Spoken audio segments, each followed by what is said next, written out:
Hello students, मैं Ankur Mishra saint Mother Teresa group of colleges में आप लोगों का स्वागत करता हूं। आज हम लोग 1813 के चार्टर एक्ट के बारे में बात करेंगे जो कि एजुकेशन 4 में है। तो आज ये जानने की कोशिश करेंगे कि 1813 का जो आज्ञा पत्र आया था जिस समय British east India company Bharat में शासन कर रही थी, है ना। उस समय जो चार्टर एक्ट आया था उसका क्या मतलब था, उसमें कौन कौन सी नई धाराएं जोड़ी गई थी, है ना। तो पहले देख लेते हैं इसमें क्या लिखा हुआ है। देखिए कि इंग्लिश ईस्ट इंडिया कंपनी को रानी एलिजाबेथ प्रथम से 31 दिसंबर 1600 ईस्वी को पूर्वी देशों से व्यापार करने के लिए एक आज्ञा पत्र प्राप्त हुआ। यानी जो ईस्ट इंडिया कंपनी, जो ब्रिटिश ईस्ट इंडिया कंपनी थी, वो भारत में उसे 31 दिसंबर 1600 ईस्वी को एक चार्टर प्राप्त हुआ जिसमें ये कहा गया कि आप पूर्वी देशों में जो है व्यापार कर सकते हो। जो ये चार्टर एक्ट था उसमें 15 वर्ष था, लेकिन बाद में उसे आगे बढ़ा दिया गया, है ना। आगे है कि उस समय से लेकर लगभग 150 वर्षों तक कंपनी का मुख्य उद्देश्य व्यापार करना था, किंतु यूरोप की अन्य व्यापारिक कंपनियों के समान उसे थोड़ा बहुत अपने धर्म का प्रचार भी करना था। एक्चुअली ये इसलिए बताया जिससे आप लोग ये समझ जाएं कि 1813 का चार्टर एक्ट था क्या। वो जब तक उससे पहले की भूमिका आपको नहीं पता चलेगी तब तक 1813 का चार्टर एक्ट भी नहीं पता चलेगा। बेसिकली ये रिलेटेड था ईस्ट इंडिया कंपनी से। किससे रिलेटेड था? जो ब्रिटिश ईस्ट इंडिया कंपनी थी उससे रिलेटेड था। तो देखिए, जो ब्रिटिश ईस्ट इंडिया कंपनी था उसमें जो जो भी चार्टर एक्ट आते थे उसका 20 वर्ष बाद नवीनीकरण होता था, है ना, रिन्यूअल होता था। तो इससे पहले 1813 में चार्टर एक्ट जो आया उससे पहले कब आया होगा? 1793, 1793 में।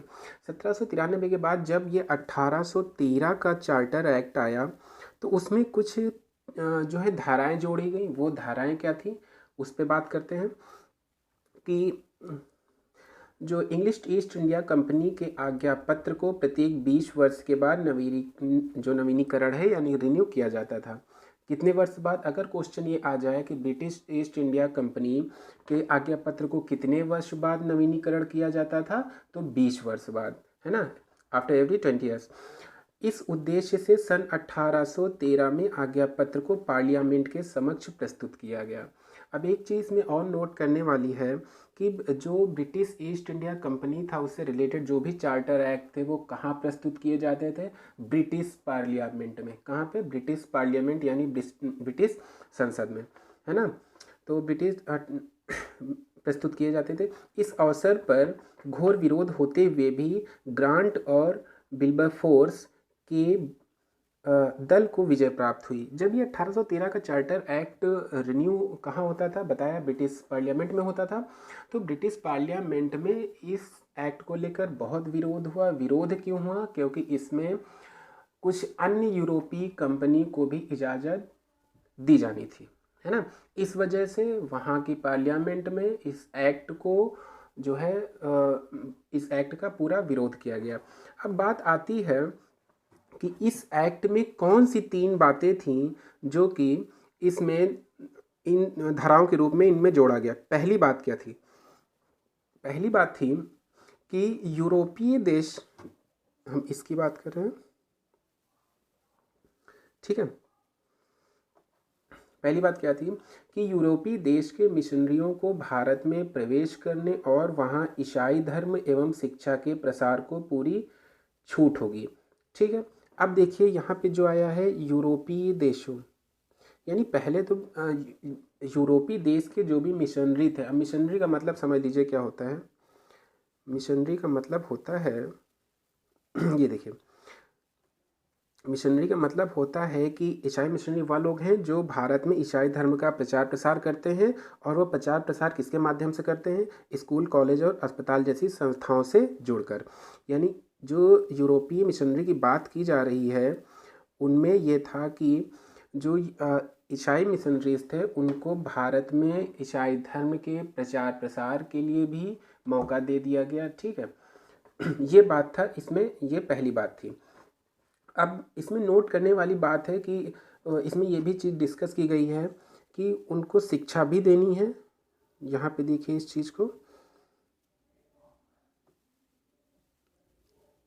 ये वाला, ये देखिए, है ना, कि जो मिशनरीज थे उनको भी धर्म के प्रचार प्रसार के लिए तो इजाज़त दी गई, साथ में शिक्षा के प्रसार के लिए भी इजाज़त दी गई। अब मुद्दा यहाँ पे ये उठता है, शिक्षा कैसी शिक्षा, क्या वो भारतीय शिक्षा थी या यूरोपीय शिक्षा थी, है ना। तो इसमें ये था कि यह विशेष ध्यान दिया जाए कि भारतीय शिक्षा का आधार यूरोपीय शिक्षा पद्धति हो। तो सबसे बड़ी दिक्कत यहाँ पे थी कि भारत में जो मिशनरीज के थ्रू या ईस्ट इंडिया कंपनी के थ्रू जो भी भारत में शिक्षा दी जा रही है उसका बेस क्या हो, यूरोपियन हो। यूरोपियन बेस का मतलब ये है कि उसमें इंग्लिश साहित्य को या पाश्चात्य साहित्य को ज़्यादा से ज़्यादा जोड़ा जाए, है ना, ये बात थी। अब देख लें दूसरा पॉइंट क्या था कि ईस्ट इंडिया कंपनी को यह आज्ञा दी गई कि वह अपने शासित प्रदेशों में शिक्षा की व्यवस्था करे।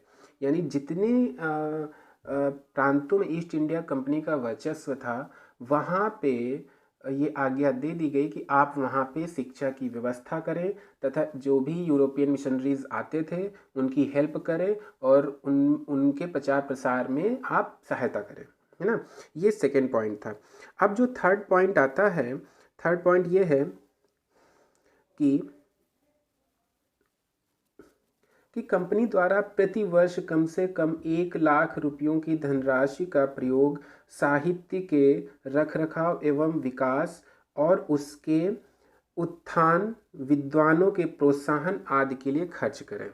ठीक है, अब यहाँ पे देखिए जो सबसे बड़ी यहाँ पे दिक्कत वाली बात थी, इन्होंने जो ये शब्द जोड़ दिया है 1,00,000 रुपये धनराशि का प्रयोग साहित्य के रूप में किया जाए। ठीक है, अब यहीं से जो ओरिएंटल ऑक्सीडेंटल कंट्रोवर्सी थी यानी प्राच्य पाश्चात्य विवाद का जन्म यहीं से हो जाता है। क्लियर है, ठीक है। तो अब इसमें से क्वेश्चन क्या क्या बनते हैं 1813 चार्टर एक्ट से। पहले तो ये क्वेश्चन बनता है कि जो 1813 चार्टर एक्ट था, ठीक है, उसमें किस दल की भूमिका थी। तो पहला क्वेश्चन बन जाएगा चार्ल्स ग्रांट और विल्बर्स फोर्स के दल की भूमिका थी। किसकी भूमिका थी, ग्रांट चार्ल्स और विल्बर फोर्स के। अब इसमें ये होगा कितनी धाराएं जोड़ी गई, तो इसमें 3 धाराएं जोड़ी गई। पहली धारा क्या थी कि जो यूरोपीय देश के मिशनरीज थे उनको भारत में प्रवेश करने की इजाज़त दे दी गई और वो स्वतः अपने धर्म का प्रचार प्रसार कर सकते थे और शिक्षा की व्यवस्था भी कर सकते थे। लेकिन उस शिक्षा की व्यवस्था का ढांचा कैसा था, बेस कैसा था, वो यूरोपीय ही था। भले शिक्षा वो भारतीयों को दे रहे थे लेकिन उसका बेस क्या था, वो यूरोपियंस था, है ना। अगली सेकेंड जो धारा थी वो क्या हुई कि ईस्ट इंडिया कंपनी जहाँ जहाँ पे ईस्ट इंडिया कंपनी का वर्चस्व था, जहाँ जहाँ पे उसका एक अधिकार था, वहाँ पे ईस्ट इंडिया कंपनी ही शिक्षा की व्यवस्था करे। ठीक है, थर्ड पॉइंट जो बहुत ही ज़्यादा कन्फ्यूज़न था 1813 चार्टर एक्ट का कि कंपनी का प्रतिवर्ष कम से कम 1,00,000 रुपए शिक्षा पे व्यय करना था, साहित्य पे व्यय करना था। अब इस चीज़ पे इन्होंने इस चीज़ को क्लेरिफाई नहीं किया कि वो जो लिटरेचर होना चाहिए वो आप प्राच्य साहित्य की बात कर रहे हैं या पाश्चात्य साहित्य की बात कर रहे हैं। आपने विद्वानों पे पैसा खर्च करने की बात की 1,00,000, वो आप पाश्चात्य विद्वानों की बात कर रहे हैं, पाश्चात्य विद्वानों की बात कर रहे हैं। तो इसी को लेकर 1813 के चार्टर एक्ट को लेकर ही ओरिएंटल एंड ऑक्सीडेंटल कंट्रोवर्सी का जन्म होता है। अगर क्वेश्चन ये आ जाए कि प्राच्य पाश्चात्य विवाद का जन्म किस एक्ट से होता है, तो आप क्या कहेंगे कि प्राच्य पाश्चात्य विवाद का जन्म यानी ओरिएंटल ऑक्सीडेंटल कंट्रोवर्सी का जन्म कहाँ से होता है, वो 1813 के चार्टर एक्ट से होता है। अब प्राच्य पाश्चात्य विवाद क्या है, इसको हम लोग अगले वीडियो में अच्छे तरीके से समझेंगे। ठीक है, आई होप आप लोगों को समझ में आया होगा। ठीक है, तो आप लोग अगर ये वीडियो पसंद आए तो प्लीज़ लाइक करिए और चैनल को सब्सक्राइब करिए जिससे आगे के आपको वीडियोस मिलते रहें। Okay, thank you.